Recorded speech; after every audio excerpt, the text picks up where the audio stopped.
Welcome to the Ebb and Glow podcast. I'm your host, Jenelle Tremblett, and I'm a firm believer that even when life doesn't go as planned, it is taking you exactly where you're meant to be. On this podcast, I'm here to help you finally release control of what you think you want and begin to just trust in the ebbs and flows of life. Each week, I will show you how to build that positive mindset, radiate with self-confidence, and cultivate an unshakable resilience. Let me prove to you that even when life ebbs, you will glow.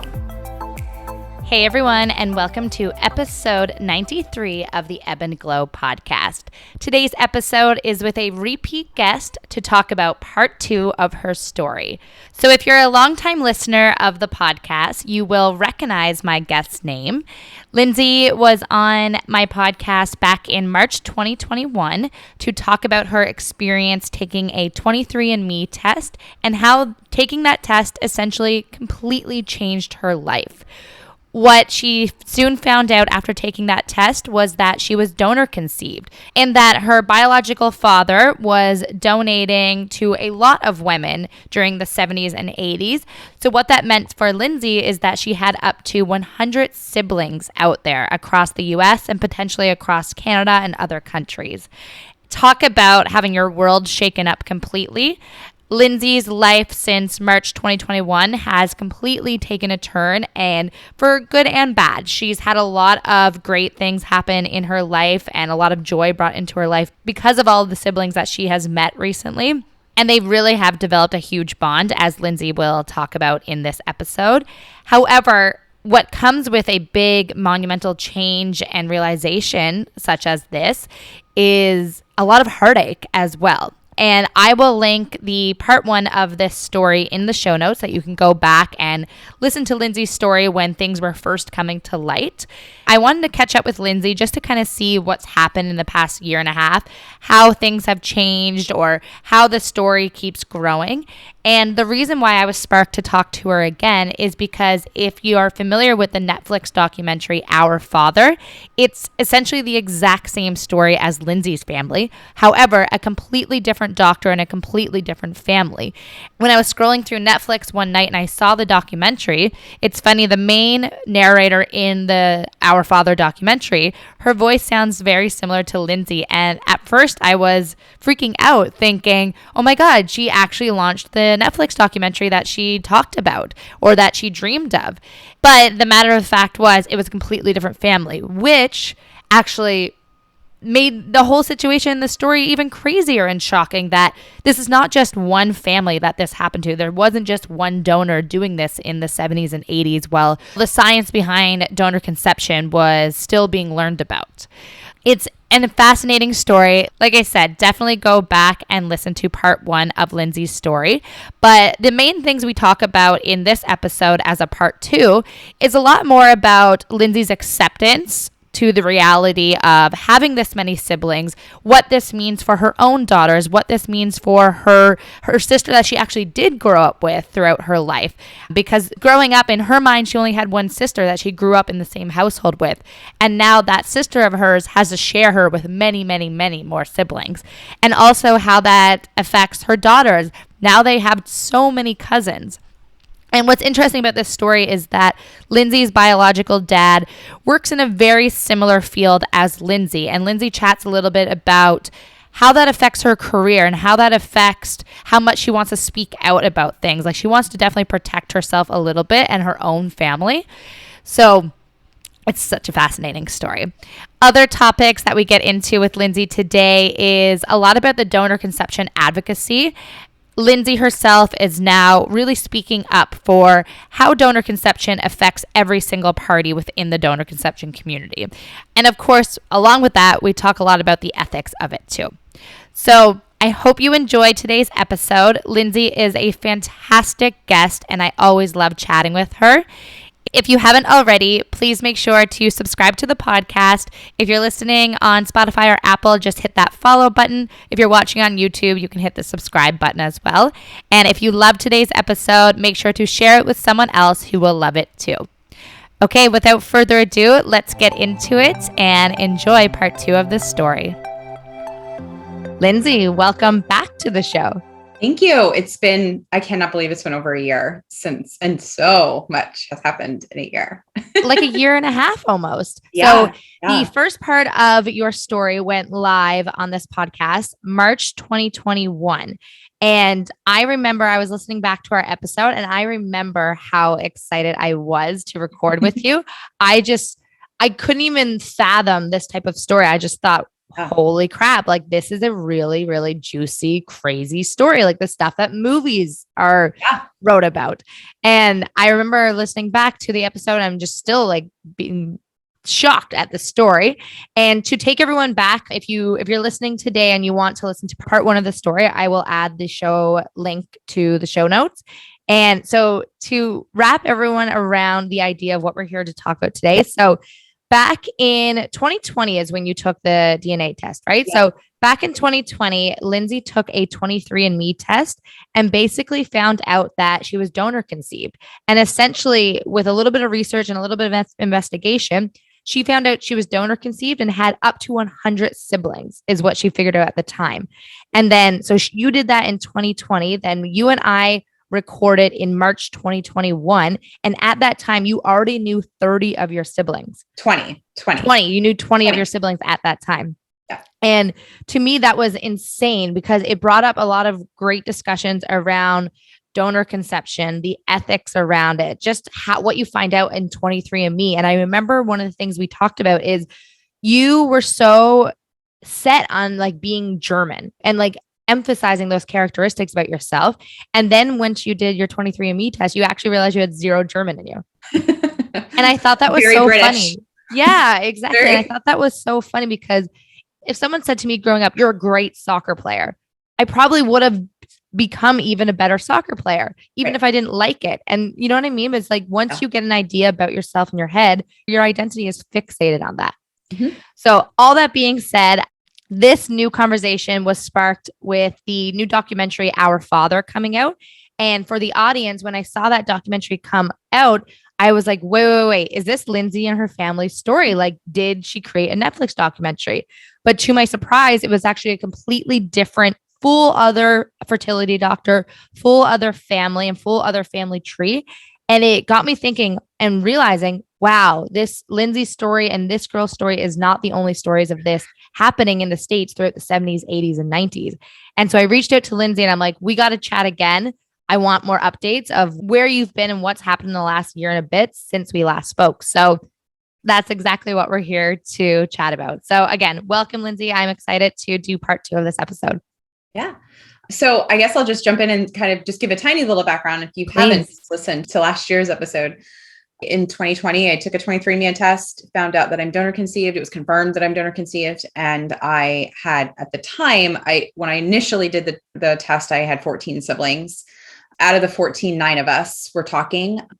And then by the time I did the podcast with you, we were up to 20. I think only 12 of us were talking though, because the other ones didn't respond to emails, but they were showing up on our DNA tests. We now have 24 of us. I'm 24. We just got a recent sibling. So yeah, it's every 4 or 5 months we've been getting a sibling, which is interesting. This documentary that's come out, Our Father, on Netflix, has definitely heightened people's awareness. And so in the donor conception community, there's a funny kind of thing called sibling season. And sibling season is usually around Christmas because people get their 23andMe for Christmas and then we get siblings. But we're predicting a new sibling season with this new documentary on Netflix, Our Father. A lot of people have seen it and want a DNA test to see if they're donor conceived. I'm surprised more siblings haven't come up since we last spoke. Why do you think that is? So I expected a lot more. Yeah. So there's a few reasons. We know that our bio father was donating for about 15 years. And we know he started in 1976. So our siblings are getting younger and people aren't really doing DNA tests till their late 30s, early 40s. That's like the bulk of people finding out they're donor conceived. That's the bulk of the ages of my siblings. So I would imagine that as the years go on and people in their early 20s or mid 20s are going to start taking DNA tests like 5-10 years from now, we're going to get another wave of siblings. We've got to have at least 100 siblings. There's no way around it because just for the amount of time that he was donating. Yeah. So since we last talked, that was in March. One of my siblings is a lawyer and she sent him a letter, and she was new. She wasn't in the first round of sending our bio father a letter. Still had energy is what you're saying. Yeah. Yeah. So she sent him a letter and she said, these are all the reasons how we know that you're our bio father. And he responded to all of us. He didn't just respond to her. He responded to all of us. Now we sent him a letter a year before that. And the only thing he said to me was, don't contact me, right? You have the wrong guy. But then when he got a letter from a lawyer, I think he got a little nervous. And so she just wanted to know medical information. She's like, I don't want you in my life. I just want you to admit it. I want medical information. About 2 weeks later, he sent all of us a letter. But what was interesting is that every single the very first paragraph in all of the letters said, I understand that Miss Blount has issues with me calling you colleagues. Because if you'll recall, in the first letter he sent to me, he said that he understands what me and my colleagues are going through. And I talked to you on a podcast and said that it was disturbing to me that he called us colleagues. I've never talked about that in print or anywhere else. So he clearly was listening to podcasts that I was doing, because how else would he have known that he's Googling your name and seeing what's out there. Yeah. That was interesting. So he started every paragraph with, I can neither confirm nor deny. And he said that I am the donor semen that inseminated your mother. Like, dude, just say bio father, but sure, gross, whatever. It was very a lawyer heavy kind of letter. He denied a lot of the things that we were sort of the information we gave him, but he did give some medical information. He gave us something about his mom, something about his dad. And he said, hope that helps. So he kind of admitted it, but then didn't. So anyway, giving us medical information feels like he sort of admitted it. Yeah. So we've not heard from him since. And when was that? That was in August. That was a few months after I did the podcast with you. So that was August of 2021. Why do you think you haven't heard since? Do you think you're going to hear again now that this documentary is getting really popular? I don't think so. So okay. In the meantime, I had a mammogram and I'm okay, but it didn't come up well. So I had to do an MRI, I had to do an ultrasound and then an MRI and a biopsy. And they wanted to know about my paternal grandmother. And I didn't have that information. So I emailed him and I said, look, you don't even have to email me. You can email my your lawyer can email me. I just want some information. And he never responded. So I feel like if your biological daughter is asking for really important health information and you can't even give that, I'm probably never going to hear from him again. Why do you think that is? Do you think he's afraid of putting anything in writing or giving you any information because that's kind of saying, yeah, it's admitting more and more and more? Yes. And I think the position that he's in, like I've shared that he's in a very powerful, prestigious position in the state that he lives in. And I don't think this would look good if he had hundreds of kids out there that he really did care about. And again, when I say didn't care about, not as in he needs to parent me in the verb, but just like medical information. Just admit what you did. Acknowledgement is all you're looking for. So I think that people would take issues to that. And then his wife emailed me. Oh, goodness. I created a tree on Ancestry and I had put him on it and my family. And she basically said that I am manipulative and delusional and I'm not part of the family. And she said no one in our extended family did a DNA test. So there's a lot of like anger towards all of us. I'm probably not his favorite child right now. No, absolutely not. That's interesting to me that because you also mentioned that you got in contact with his biological daughter as well, and her response hasn't been very great. Do you think the anger is coming from like shame and embarrassment? I think the anger is because he always thought he'd be anonymous. And I think, and this is happening for a lot of men right now. Even now, I mean, anonymous still exists, unfortunately. Colorado just changed that. So that's amazing. The bunch of donor conceived people just changed those laws in Colorado because it's incredibly unethical. But I think that he had a way that he thought for 40 years how his life was going to go. And I don't think when he was at the pinnacle that he would have hundreds of people say, hey, dad, hey, biofather. And I think that it probably frightens him. He's going to have to spend the rest of his life sort of looking over his shoulder, waiting for the next bio kid to show up. And like I said to you in our last podcast, there's going to be some rogue person that's going to literally show up, and there's nothing we can do about it. He thinks you're rogue and you're far from rogue. Right? There's going to be someone, especially as the kids get younger, there's kids in their teens and early 20s. That Gen Z group is rogue at all times. And I love them for it. Yes. They don't really appreciate like white men saying that, please hide my mistakes or please hide my shame and you take it all on. And when I say take it all on, I mean, when we get a new sibling, the siblings, we have to tell that person most of the time they don't know they're donor conceived. So like it's sort of like a thing that we have to do. And not that we have to, but it's, how can I not? How can I take myself off of the DNA sites? I would hate it if my siblings did that right before I joined on, right? And I didn't know any of this. I didn't know who I'm looking at when I look in the mirror. That is the one good thing about knowing who my biofather is, right? I mean, it sucks who he is, but at least I know who he is. So I can know what I look like or where I get some of my mannerisms, and my daughter too. My daughter kind of looks like him. I just think as you get more siblings, like I said, one Gen Z sibling goes on TikTok. I know. They don't have the politeness to write a letter and ask for medical information. They go rogue. So they go on I'd be a little and nervous. It goes viral, and oh and then a part of me, and I know this is going to sound kind of pathetic, but a part of me is like, I still have this like wanting to protect him thing because he's half of who I am, you know?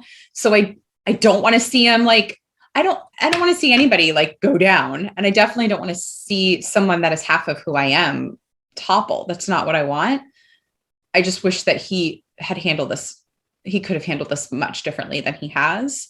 So, yeah. I feel like when we last spoke, you had a lot more anger. What's changed? I think so I took time away from telling my story. Because you were doing a ton of podcast interviews. And I feel like one of mine was probably one of the last ones. I think yours was the last podcast. Yeah. Right. I think I took a little break, and then we got the email from him, and then I got an email from his wife being scared about having breast cancer and him not responding. I don't know how many times you can get hurt before you're like, okay, I need to back away a little bit now and protect myself. Yeah. So I got to meet my siblings last August. We went to Hilton Head and I met 10 of them. We spent the weekend in Hilton Head and it was incredible. And there was a night where we all stayed up till like 3:00 in the morning, and some of us responded to his email, and I responded I recorded myself on Zoom because I wanted him to see my face and see that I'm a human being. I'm not a science experiment. I'm not whatever he thought I was. Like, this is real. This is happening, dude. Like, I'm your bio daughter. What did you think? What did you expect to happen when you were doing this?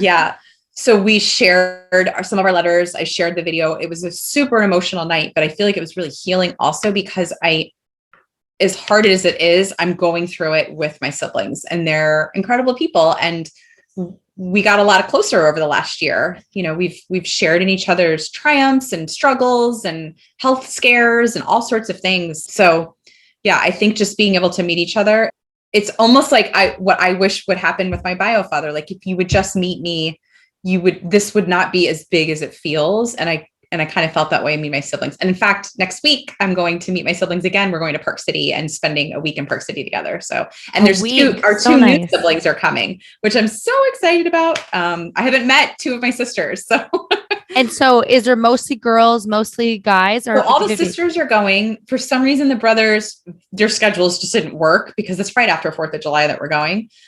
So the brothers couldn't go, but it's kind of neat that it's just the sisters. There's 10 sisters. 10 sisters. 11. So 11 sisters are going. What's the age group? We are 30 through 44. This is beautiful. Yeah, it's neat. And like everyone's sort of in different stages of their lives. And yeah, the most recent sister, she popped up a few months ago, and she's like, I'm coming on the trip. So I'm like, this is amazing. So do you find as you find new siblings, is it still as emotional and scary for the new siblings, or is there a sense of excitement? So we have noticed a shift in the siblings, and it's almost like the before the letter to our biofather and the after the letter to our biofather. There's always a before and after to everything. There's a before and after, and there's a definite split, and not split in our relationships, but you could tell that there was that original 9 of us that wrote the letter originally, and we got the response from him. And these new siblings that have come on were not part of that. So they don't have the same feelings towards our biofather. They're like, whatever, dude, I don't even care. Like it just doesn't bother them. And for a lot of us, it still feels rejection. It still hurts because we had direct contact with him. And the new siblings, I always say, like, you know, do you think you'll write a letter? And they're like, no. we already know what he's going to say. I have no want in it. So they don't have the connection that we do to our biofather, which is interesting. I want to get your opinion. In that aspect that they came on afterwards. They came on after all the you've all done the hard work, and now they're just enjoying the coolness of everything. I know. Yeah. I want to ask your responses to the Our Father documentary, because the stories are eerily similar. And to anyone listening to this episode today, if you've watched the documentary Our Father, Lindsay and her sibling story is essentially the exact same. Like, give or take a few details. Yeah. I guess the difference is that our biofather wasn't the OBGYN that was so weird, which is sadly common. There's 45 doctors that have already been accused and lots of doctors that haven't yet, but will be once these tests keep coming out. And so if you haven't seen it, a doctor was using his own semen and using fresh and was saying it was a donor's, or saying it was the husband's, and that wasn't the case. So it's disturbing. And the women that are the bio daughters that have come out of this and are fighting against it are some of the most incredible people. Jacoba is in Our Father. Her and I are very similar. We're very much the researchers with the crime scene, trying to figure out who he is kind of thing. There's another woman named Eve Wiley who's been instrumental in ending this, but it is not illegal in all states. Doctors can still use their own semen while aroused, because after you do that, you're not just like, oh, I'm fine. And then they're performing these procedures saying it was a donor's. Medical rape. I think it's only, yes, it's medical rape, 100%. But I think what the issue is, not many states are describing it as medical rape, right? It's the issue is, I think it's, I'm probably wrong on that. I think it's only illegal in 7 states for a doctor to just use his own semen. So right now in the state of Virginia, a doctor can use his own semen, lie, say it's a donor's, and there's nothing wrong in that. And he can just keep practicing. It's disturbing. It doesn't happen as much now. We don't think, we hope not, but most of it is frozen now. They don't do fresh anymore. So it's mostly frozen. So I guess he would have to do that, freeze it and switch it, which maybe the labs are a lot tighter controlled now, but it's still kind of disturbing what's been coming to light recently. And Our Father, the documentary, has really come to light. We found out so disturbing. And our biofather, I'm frozen. A lot of my siblings came from frozen, but we found out that he was dabbling in using fresh while he was researching in like a higher up position at one of the clinics. So there's some unethical thing, not illegal though. What he did was not illegal, but some unethical and really not very moral kind of things that he did. So it feels similar. And the similarities with that story is Jacoba says, every time I get a new sibling, it's like reopening that and having to go through the story over again. Or every person I look at, I'm like, you could be my sibling and I have no idea. Or have I dated a sibling? Because look, I was a flight attendant 15 years ago and I was single. So, and I wasn't a nun. So I hope I never dated a brother. That would be disturbing. You'll find out. Yeah. But I think as more stories come out, like Our Father and in Colorado, they just passed it. The donor conceived people have just passed that it's anonymous is illegal, and that that a donor conceived people need lifelong medical information, not just the snapshot of the 18-year-old guy who donated because he was healthy and his parents were probably still healthy then too. You don't get your bad, weird medical stuff till you're like 40s, 50s, and 60s, right? So I'm hoping to see that happen in every state. And I'm definitely, in the last year, I've become more of an advocate for donor conceived people for this next generation so that they don't sort of struggle with some of the identity disruptions, genetic bewilderment, those kinds of things that I did growing up. There just has to be a more ethical way to do this. Yeah. All of the advocacy work that you're doing, is it just in Virginia that you're doing it or nationwide? So a lot of it, there's a group of us that sort of band together. Honestly, right now is a lot on social media, just kind of trying to get parents that are either going to use a donor or have used a donor to see the actual lived experience of a donor conceived person, to see that in the donor conceived triad, you have the donor, the parent, and then you have the donor conceived person. And the donor conceived person's never really had a voice in that. And now this first generation of adults are speaking out saying, anonymous is awful. It doesn't work for us. Having 100 siblings does not work for us. And unfortunately, the ASRM, who does all the guidelines for the banks, they have guidelines and recommendations that they say it should be 20 families per 800,000 people. In the United States, that means I could have 10,000 siblings. That's Weird. But the banks don't put that part. They just put, we have a max of 20 families. They don't put the rest of per 800,000 people. So, and it's 20 families, the 21st that are report births. And a lot of parents don't report, they don't like call back to the bank and say they were born. They just like, they got their baby, they're done. They don't need the bank anymore. So they're still selling the donor. And now they're shipping it worldwide. So my donor group or my sibling group is small compared to the kids being born right now. They're going to have hundreds of siblings, hundreds. I don't understand why there's not more laws and regulations around this. Great question. I think it's because donor conceived people were too young to speak out 30 years ago. And now we are. And now we're like, okay, we're the marginalized group in this triad, right? We get that our voice has never been considered, but now you have to consider it because we're here. Right. And I think we're pissing some people off. And but at the same time, I think it's a hill that I'm ready to die on. I think start climbing. It's worth it.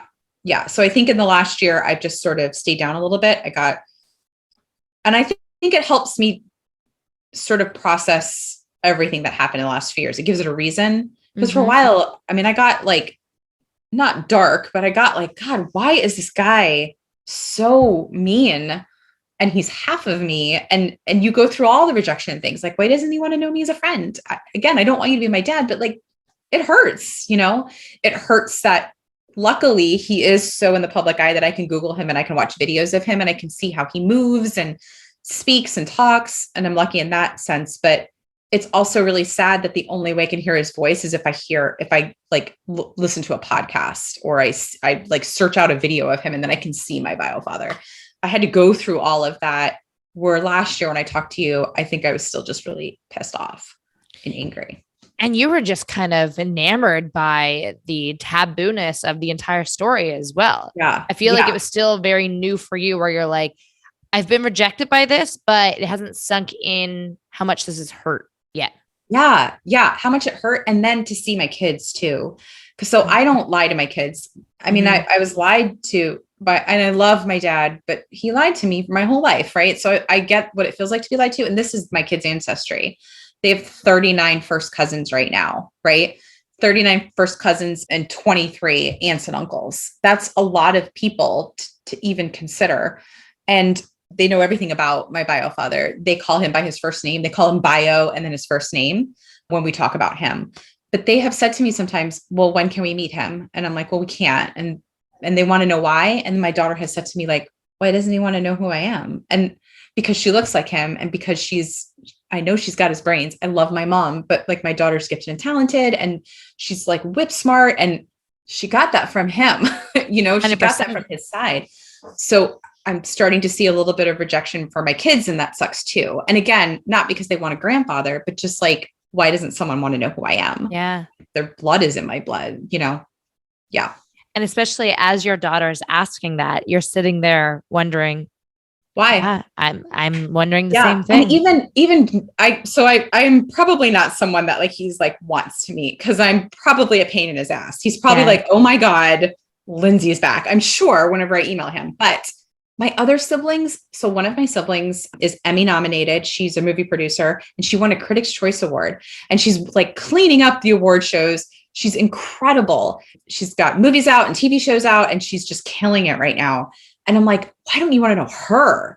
Because she's incredible. Like if from all the siblings, know her, because you should be so proud that half of you is out there winning Critics' Choice Awards and nominated for Emmys. Yeah. And even like my siblings are incredible. So I feel like if you're going to reject me, you're rejecting my siblings, and that hurts. Yeah. And I don't think I could have admitted that last year. Right. Yeah. You always describe it as a science experiment. And I remember asking this, but I'm going to ask it again. What do you think his goal was? So he was doing research while he was donating, and he was working in the labs. So he doesn't do that now. He has a totally different job now, kind of. But I will never know why. And it's a question. If I could ask him one question, it would be, why didn't you just use a donor? You had donors on tap, literally. Why did you use yours? Like, was it late night in a lab and you're like, let's just see what works? Like, why? were you putting yourself in your own research? And now as a doctoral student, I finished all my coursework. I'm starting to work on my dissertation, and I know there's the IRB, there's a board that you have to go through to get permission to work on human subjects. Why were you putting yourself in the research? Like, as a researcher, you don't put yourself in the research, right? You write about it, you don't put yourself in it. There's the ethical bounds. And why did he cross it? So maybe I'll never know that answer, but I do know for him, we were 100% research. We were he was experimenting with fresh versus frozen. He was writing about sperm mobility. He was just really interested in the cutting edgeness of donor conception, because in the late 70s, early 80s, it was still cutting edge, some of the things they were doing. So I think we absolutely were science experiments to him. He did say in his letter that, how could we think that that's not true? He was helping families. We know that's not true. I think he was helping families with his research. I think his research actually did help the donor conception industry. And I think it helped inform what works best, how to get people pregnant quicker. I think he did help families in that way. My family and my siblings' family, I don't think he was doing it to help my mom have a baby. I think he was doing it because of research. So I think now his research has come to life like a bunch of Frankensteins running around, right? And he's like, your research, you need to be that. You can't be a fully functioning human being with thoughts and feelings. And that's hard to digest. It's hard. Yeah. It's hard. Yeah. And because I'm getting my doctorate, I want him, there's like this weird part of me where I'm like, be proud of me in a way, not like a dad way, but just like a holy cow, that's like my bio daughter. And look how great she's doing. Like I said about my sister too. Yeah. I feel like that's almost part of the research of the genetics and how they pass on. If he's gifted and you're gifted, you're in higher education as well, and then you're watching your daughter be very gifted too. Yeah. That's genetics. Well, and so I've been thinking a lot about that too. So I did an interview on like an Instagram live over the summer, and I talked to a researcher who's really interested in epigenetics, because I've noticed that a lot of parents use epigenetics as like a weapon or a tool to erase their kid's DNA because they don't share the DNA with their kid. Like the non-bio parent will say that used a donor will say, well, epigenetics, they look just like me because of epigenetics. Well, no, you can't erase your kid's smile because you want to force your DNA on your kid because you don't share that DNA. Right.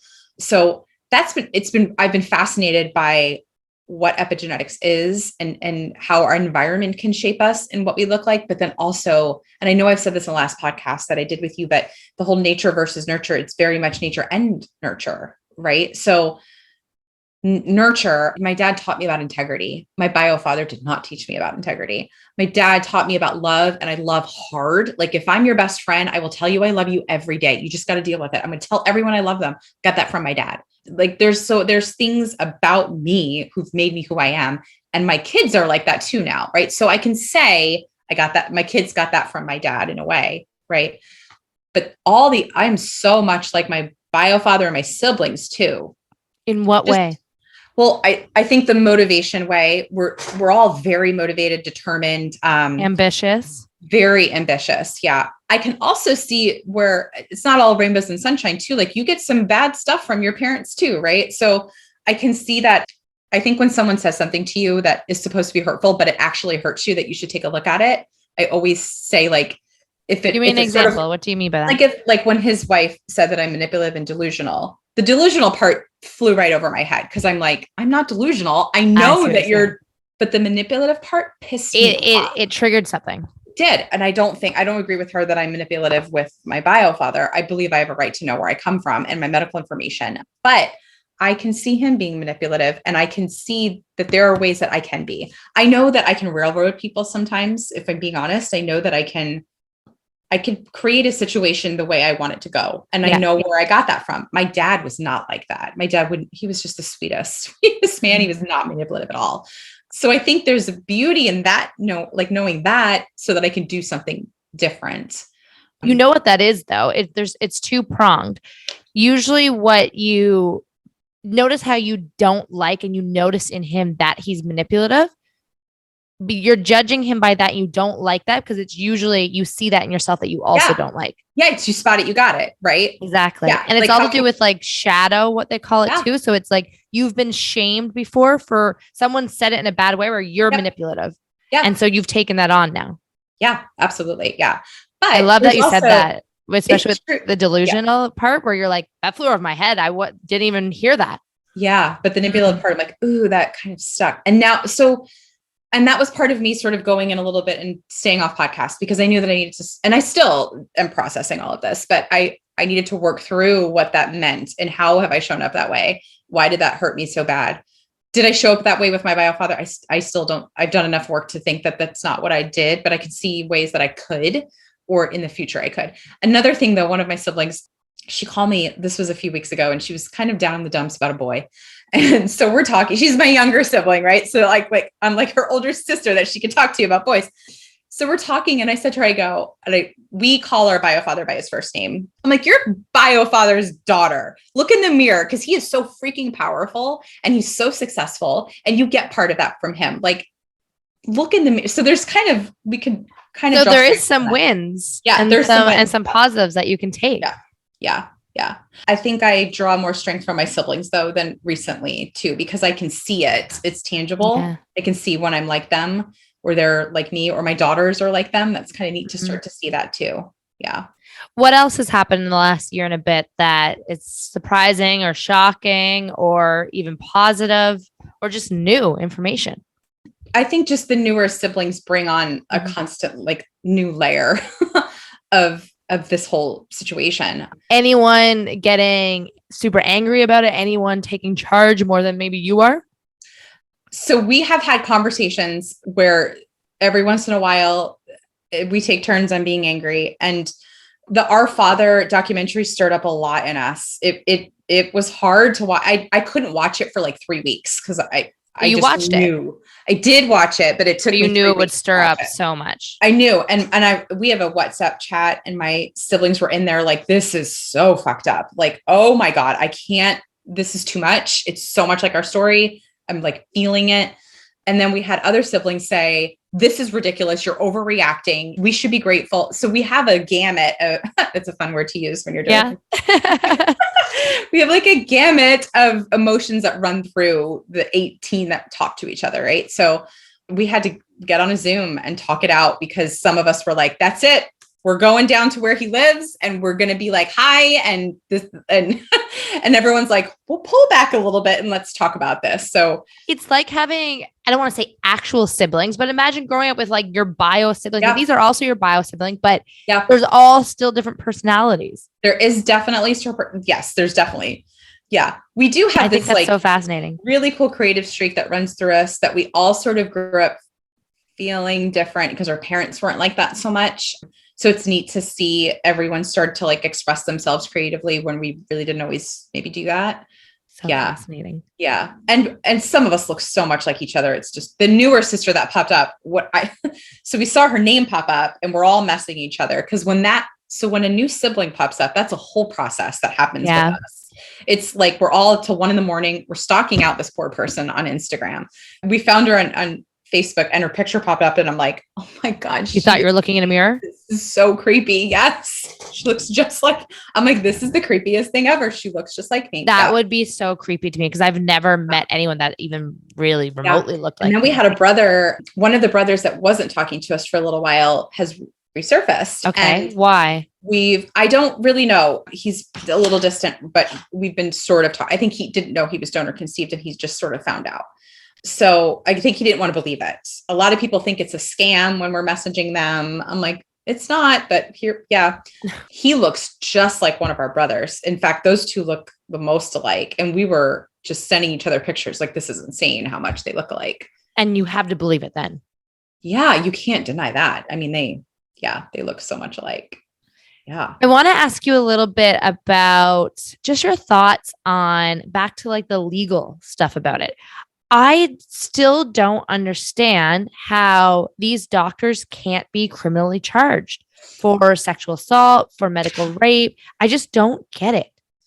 Yeah, because they can't because it wasn't a law back then, right? So now that's what they're running into is just there's like a statute of limitations, right? So that's happening. But then but where do you begin with that stuff? Like you're doing a ton of advocacy, but where do you begin? How do you make it into a law? And do you just start charging everyone after? It's like, yeah, you know what I mean? It's like they did it while it wasn't illegal, technically.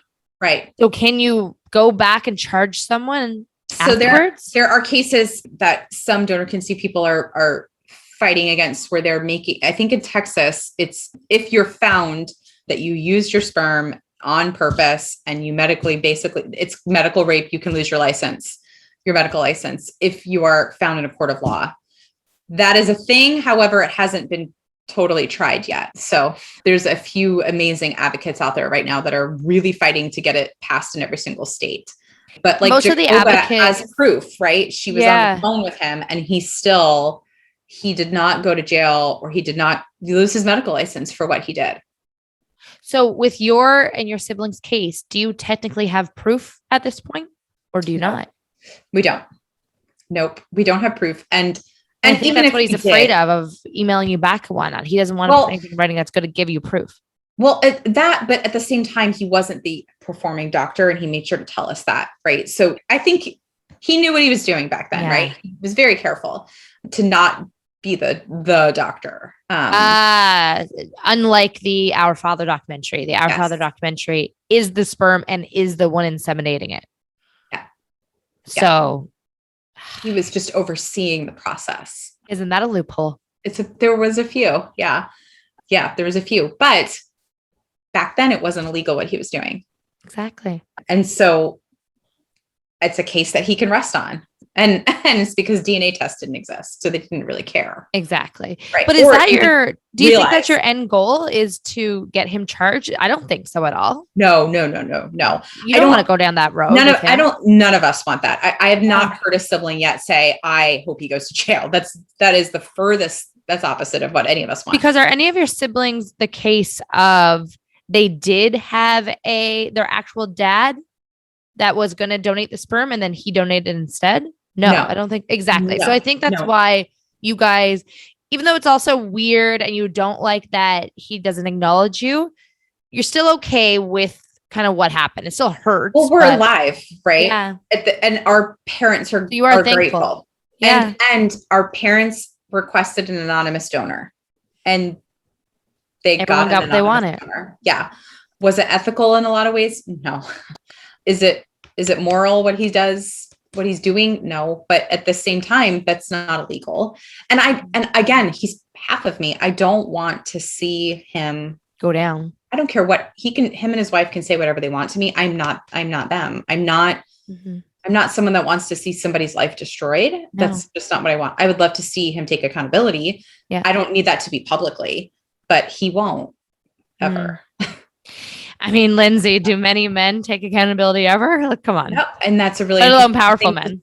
I mean, that's something to talk about too with what's happening in the United States right now. And I think there's a layer of me too. I see lack of accountability in men and boys all day long for the littlest things. Well, and I think like the feminist in me gets frustrated because I'm like, you rich, white, powerful man. Yeah. That's not being feminist. You ask me for your science. You ask me for your privacy over and over and over again while I'm shouldering the burden of your choices. Like I didn't choose this. This was your choice. I did not choose for you to be my bio father. You chose instead to use the donor my mom chose to use yourself. And so that's your mom chose someone different. Your choices. All of our moms did. How do you know that? It was some of our moms chose a German donor. Some of our moms chose a Jewish donor. And got a blonde-haired, blue-eyed boy. Not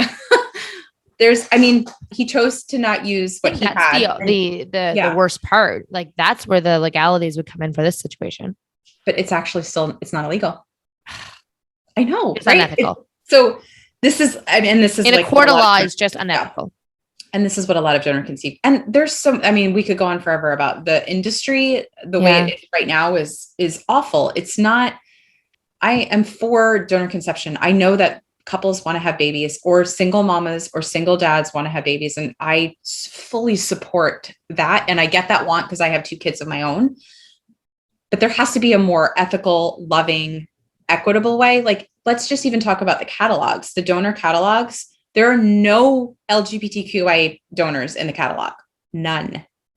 But guess who's the biggest clients from donors? LGBTQIA. And the worst part is I know 3 women right now who have found the bio father of their kids, and that bio father is homophobic and they are gay. Wow. How do you reconcile that? It's awful. So why can't you have someone from the LGBTQIA community in your donor catalog when you're serving the LGBTQIA community? Because that's usually the most people getting sperm donors. If you look at the big like executives of these banks, they're all white men. There's no diversity. Like, diversity, equity, inclusion doesn't exist in this industry. And I'm not okay with that. That's unfair. You're creating human beings from just white college men. And it just is not okay. Feels a little icky. Yeah. Feels a little icky. And some of them are like 18-year-old boys, and you have 40-year-old women having these babies with these 18-year-old boys who they don't understand the consequences of this. Like, this is the other ickiness.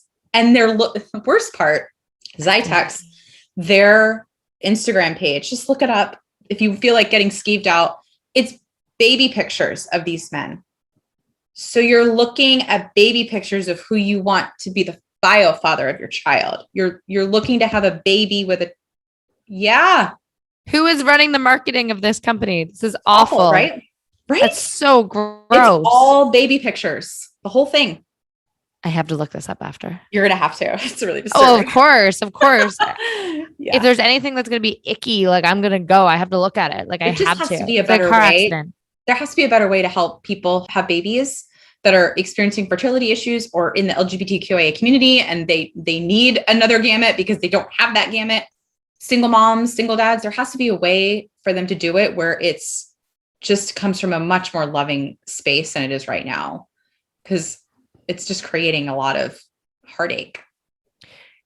So I know all the things that you want to change, but what are you changing right now? Like, what's the one thing you're advocating for right now? Because you can't do it all overnight. Oh, yeah. So what battle are you fighting right now? Yeah, I think so. I've actually been able to talk to a few sperm banks and with a couple other donor conceived people and talk about what we want. I think the first thing is there needs to be some kind of education for recipient parents on what the experience is of a donor conceived person, and using like correct terminology.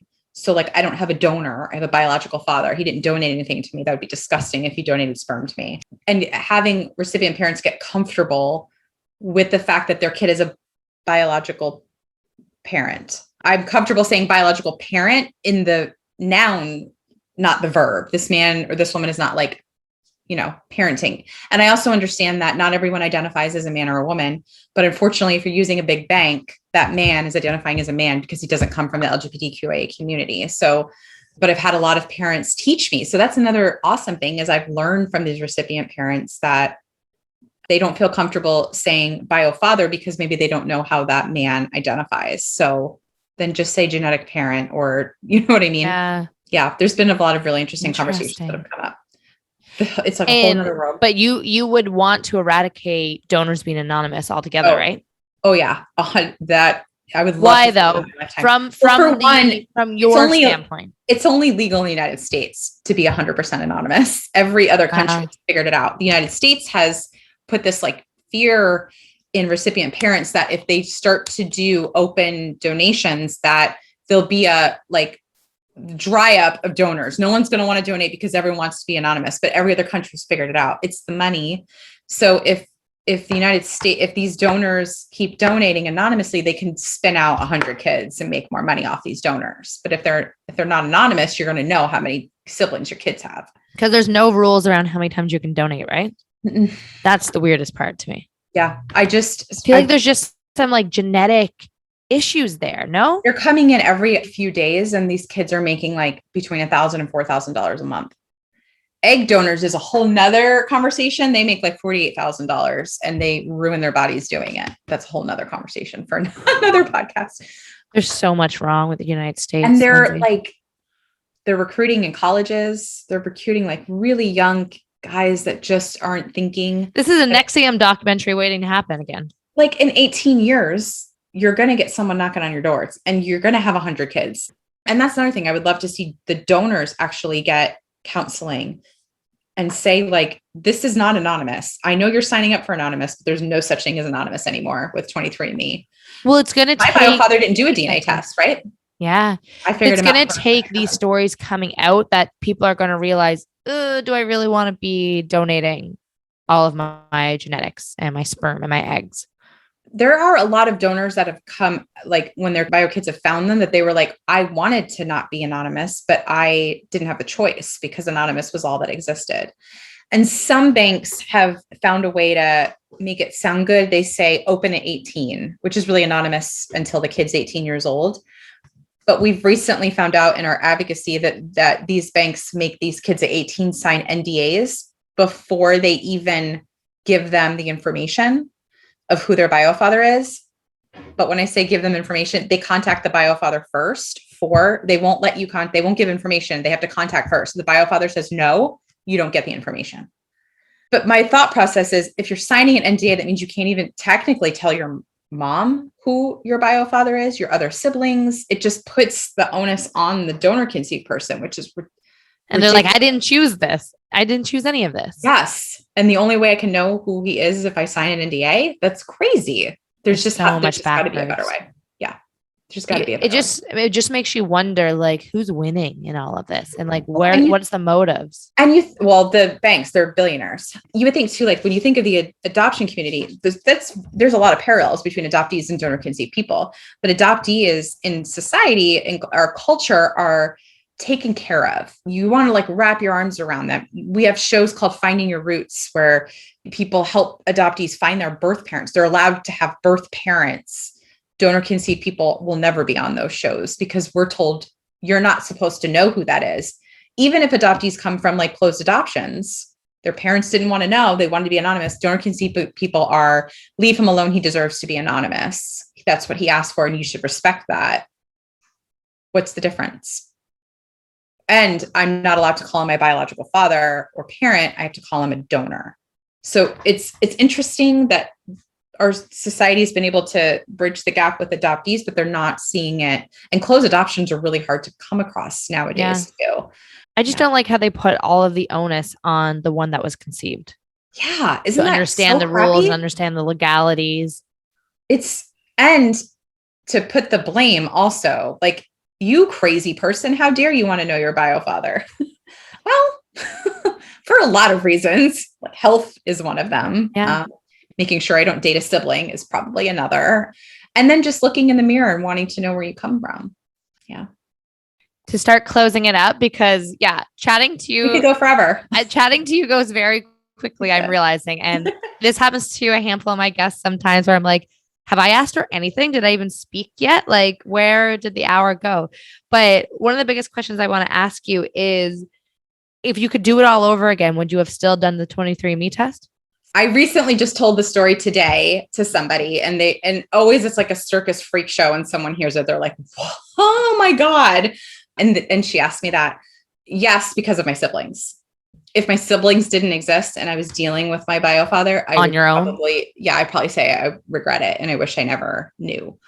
There is a piece of me that's like, okay, now I know where I come from. And so the genetic mirroring, at least when I look in the mirror, I know, or at least I know why I do these things. So I guess in that aspect, but I think I'm still hurt and angry. So I think but my siblings have just been incredible. And my kids have creative relationships. My daughters are on this like Facebook Messenger with their cousins because they're all the same age and they've gotten close now. So our families have become this massive family that I wouldn't trade them for the world. So. And then last question that I meant to ask, what's everyone's moms saying about everything? Yeah. My mom, her reaction when she first saw a picture of my biofather, she said, I can't believe I had a baby with that guy. In terms of what? She didn't think he was good looking, or? She was like, I would never have dated him. And I'm like, Mom, God. Yeah. And I think she's hurt because her baby's hurt, right? She's grateful to him because I'm alive and I'm here. And therefore my kids are here too. So she's got these beautiful grandkids. But she does not like the way it all went down. Some of my siblings have not told their moms the whole thing to protect their mom's feelings, because it can be hard for your mom to know that this is the man they chose. And while they didn't actually choose him, they chose this life for you. And that's a hard sort of pill to swallow. But some of the moms want to meet each other because I think they're a lot alike too. So I think we're How trying does to that make that happen? I think we're trying to get like a Zoom together so they could like Fun. talk. One of my sisters, we're really close. We text every day, and her mom calls me like her other daughter now. She's so sweet. Yeah. So, and my mom I think my mom kind of feels like my siblings are also sort of her kids in a way too. She cares a lot about them. When my sister was like, she was on TV getting the Critics' Choice Award, and my mom was like, "Oh my God, do you see Canberra?" She was so excited for her. So, I love that. Yeah, my mom's really excited about my siblings and stuff. And my sister has come around too. My sister, she's 24 now, and she's your biological sister. Well, I hate that I use that, but the one that you grew up with. Yeah. Yeah, we share a mom. And so she struggled when all this came about, because why? She's like, well, those are my nieces. I'm not sharing my nieces with anybody else. You're my sister. We grew up together. I'm your sister. Who are these people? And I'm her only sister. Now, all of a sudden I have like 20 more. She's one of many now. Yeah. And so that was really hard for her, and she's actually here visiting. And she said to me the other day, she's like, it doesn't bother me anymore. She's like, because I know that I have your past. Yeah. And I'll always have that. And she has my kids' past too, right? Because she's been around since before they were born. So yeah, I think she's okay with it. And my siblings love her. So I think they kind of think of her as a little sister too, but the siblings would be one of the youngest out of everyone. She would be so far. Yeah. Yeah. She is. Yeah. She would be. Yeah. Yeah. We'll see what happens. I mean, only time will tell how many siblings I don't think I'll ever know, because people won't take DNA tests, because why would they if they don't think they're donor conceived? Yeah. I mean, I still haven't taken one, but this is like, we were saying that we could be siblings. You should probably do that. I know, but can you imagine how does sperm get over to Newfoundland? Canada? My last sister that just popped up lives in Canada. That's crazy. Okay, before I close it out, I want you to just brag about yourself a little bit, because you're about to be a doctor. Yeah. So, oh my God, you're doing. I finished all of my classes. I'm ABD, all but dissertation, and I defend my dissertation in March. I was going to write my dissertation randomly on a subject that is my biofather's title right now, but I felt like it was just, I couldn't spend a year thinking about him. So I changed my subject. So I'm doing it on faculty leadership development. I work at a university, so I will defend in March and be Dr. Blount starting in March. So I'm really excited about that. And then when you defend a dissertation, like basically what's your thesis? Like, what are you trying to prove or defend?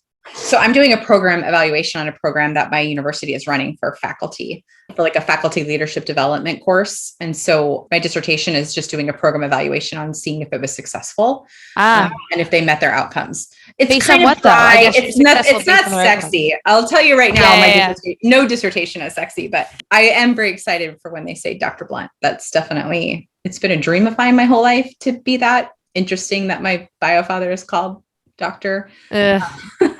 Didn't know why it was a dream, because as I said in the last podcast, my dad was a plumber. My mom's a nurse. Nobody in my family even got a master's degree. Yeah. So yeah, I'm super excited about that. Yeah. And then what will you do after with that? I'm not sure. Like, what can you do? I don't know much about higher education. I'd want to work in administration in higher education. Right now, I'm an assistant to the dean. And I can't always be assistant to the dean. I can't be Dr. Blount assistant to the dean, because that's a little weird. So I would love to be like chief of staff is my dream, to be the chief of staff. I can see that for you at a university. I that's sort of been my goal in this. Yeah. So we'll see. Maybe I'll be a chief of staff someday. You have that energy. So I think that's that doesn't sound shocking or surprising of an idea to me at all. We'll see. We'll see how it all shakes out. Yeah. It will. And I'm going to write a book. I have to write a book. And are you going to write a book about this? Yeah. I got to finish my dissertation, one massive chapter at a time. But I think next summer, I definitely am looking towards writing a book about all of this. Because I think you want to focus on identity. Yeah. Mm-hmm. And how that changed. super interested in identity, and especially it's so relevant right now on what identity means. And I don't think a lot of has been written about identity down at the root. Right. And I talked about that in the last one. I mean, my identity got ripped out of my tree. Yeah. So I'm really interested in researching that and writing about that when I'm done researching faculty. Oh my God. You and your research. Listen, I love it. In my DNA. Literally. I love that.